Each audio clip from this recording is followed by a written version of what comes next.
A proposed Dollar General is causing some concern for some Athens residents. Coming up, Jared Klein tells us how the town is responding. Plus, this came on Facebook you should know about. Wmlt News first show of the semester starts right now.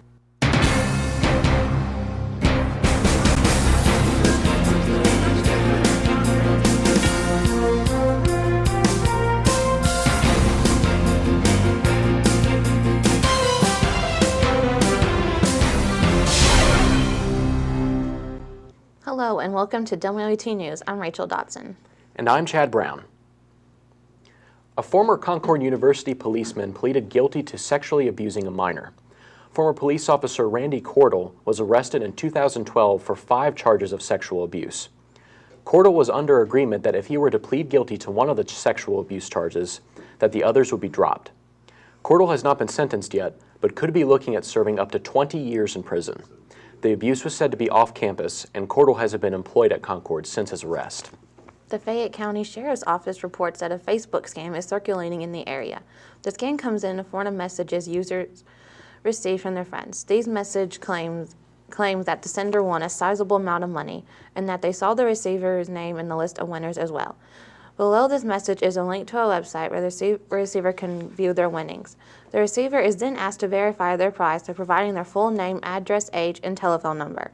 No further sensitive information would be required, but the website would ask the receiver to send a processing fee in relation to the size of their cash prize. The Fayette County Sheriff's Office assures that this is a fraud and that the Facebook users who receive this message should not respond to it.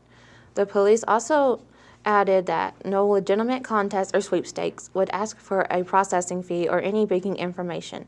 Those that feel like they are a potential victim of this scam is encouraged to contact the local police department. A vote on Tuesday could bring Athens its first new business in 20 years, but some are not so thrilled. WMLT's Jared Klein has more on this controversial topic. A small town of barely over 1,000 residents, Athens has not seen a new business in nearly 2 decades. A proposal to the Athens Town Council seeks to give Dollar General permission to build a store in the town. Mayor Carol Bart says that the goal of the new store is to provide new opportunities to the town.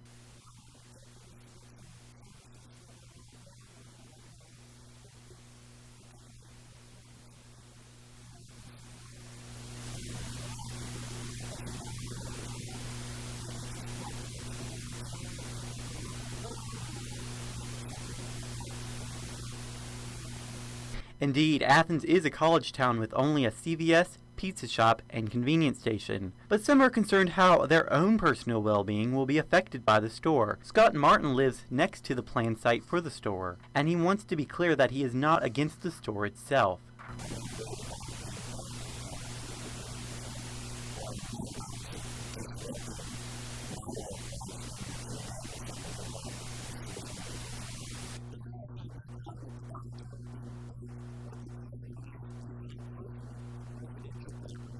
Martin has contacted the company with little success.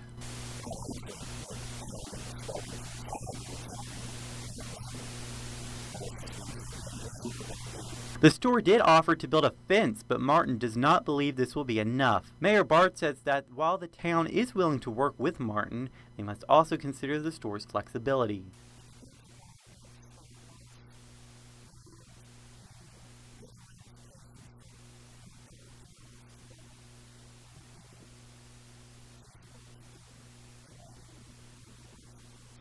But above all, Mayor Bard is most concerned about the student population of Athens.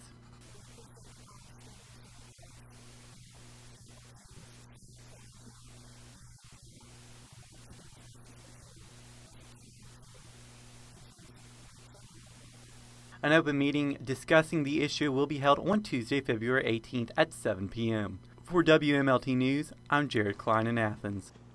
Last week, a resident McDowell County citizen received 2 DUIs within the same hour. On Friday, February the 8th, the McDowell County Sheriff's Department arrested Harry Glenn Perdue of 59 after the man was pulled over in Welch. After the investigation, the officer R.R. Freeman declared him to be driving intoxicated. Also, upon further investigation, a stash of marijuana was found in the vehicle. Shortly after, being arrested, Perdue paid his bond of $500 but was caught driving within 40 minutes by the department and yet again received a DUI for his crime, and now he remains in a McDowell County holding unit with a bond at $1,500. A coal slurry spill occurred Tuesday morning in Winifred, West Virginia. The spill is a result of a ruptured slurry line near the Canal Eagle prep plant in Winifred. The spill, which is estimated to have happened between midnight and 5:30 a.m. Tuesday, sent an unknown volume of slurry into the Fields Creek. Contamination measures are being taken as company officials say the plant uses the same chemicals which leaked into the Elk River a month ago by Freedom Industries, contaminating the drinking water of over 300,000 people. Governor Earl Ray Tomblin has dispatched the same containment team that was deployed to deal with the January 9th chemical spill. Stay tuned. We'll have more WMLT news in just a moment.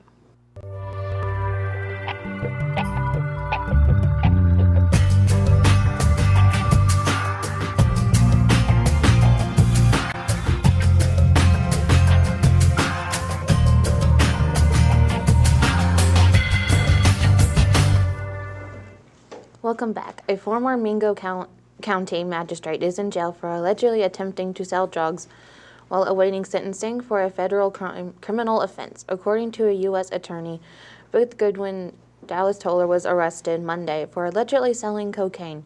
Toller originally pleaded guilty to obtaining a false voter's registration application in December. Attorney Goodwin's motion says Toller took over $800 from an informant who promised to share drug profits. Toller is scheduled to be sentenced for the previous offense in March.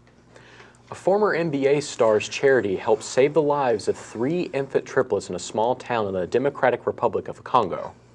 The doctors in the small village where the babies were originally born was not equipped to care for these tiny patients, but the father, hearing of the new state-of-the-art hospital built just up the road by Dikembe Mutombo, was not willing to give up the lives of his children so easily. When the couple arrived at the hospital with the 3 infants and no health care, the father begged the hospital to call the former NBA star, who was quoted as saying, quote, "Please, make them live," end quote. However, Mr. Mutombo's charity doesn't end there. After the lives of the babies had been saved, the father of the triplets was offered a sanitation job at the hospital. Mutombo credits his charity to his mother, who he says taught him the importance of helping others. Former child star Shirley Temple Black died late Monday night. She began acting at the age of 3 and became a big box office hit before hitting the age of 10. Temple Black also spent several years of her later life as a diplomat. She served in the U.S. delegation from the United Nations from 1974 to 1976 and the U.S. ambassador to Czechoslovakia. In her career as a child actress, Temple Black captured the hearts of millions and received 2 Life Achievement Awards for her performing career.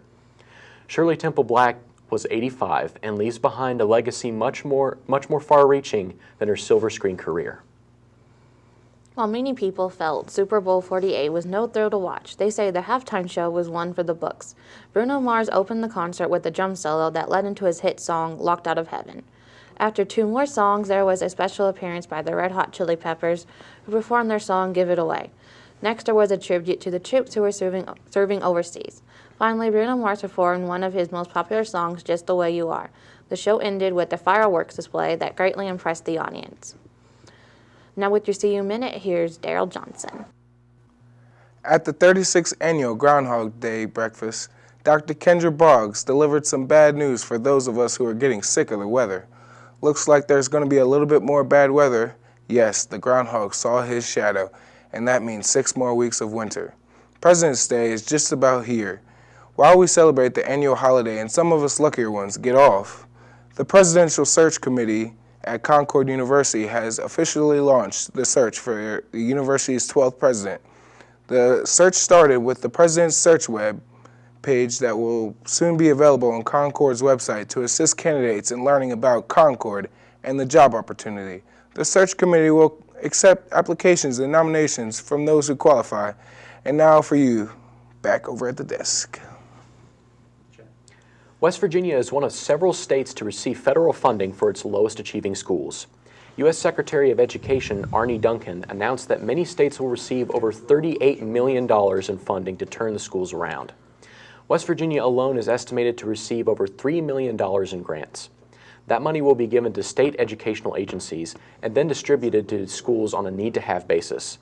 Schools from other states that have received funding this way have shown much improvement in their programs. Now with Ticket or Leave It, here's Jesse Stevens. Thanks, guys. Earlier this winter, The Desolation of Smaug, the second installment in the Hobbit film series, roared into theaters to a tremendous first-week turnout, earning almost $140 million in revenue. It is now making its way out of theaters, and the question is it worth the purchase? The Desolation of Smaug picks back up from where an unexpected journey left off, as Bilbo Baggins and the company of 13 dwarves find themselves in the shadow of the dwarves' home mountain, which is now the lair of the fearsome dragon Smaug. Overall, the acting is solid, with capable performances from Martin Freeman returning as Bilbo and Ian McKellen as the wizard Gandalf. The story itself is almost a truly winning formula, especially when taken from the original book by J.R.R. Tolkien. However, those heavily versed in Tolkien lore may be disappointed with the many liberties taken with the plotline. As far as the visuals go, the shots of the New Zealand landscape are breathtaking, and the costume work is also, for the most part, well done. When it comes to computer animation, though, it was almost exhausted through the course of the movie, especially on the orcish antagonist of the film. This contributes to more of a sense of cartoony novelty rather than epic adventure, which is especially demonstrated in a scene where the elf Legolas is shown standing on two dwarves' heads, careening down rough rapids, and taking down orc after orc with his bow and arrow.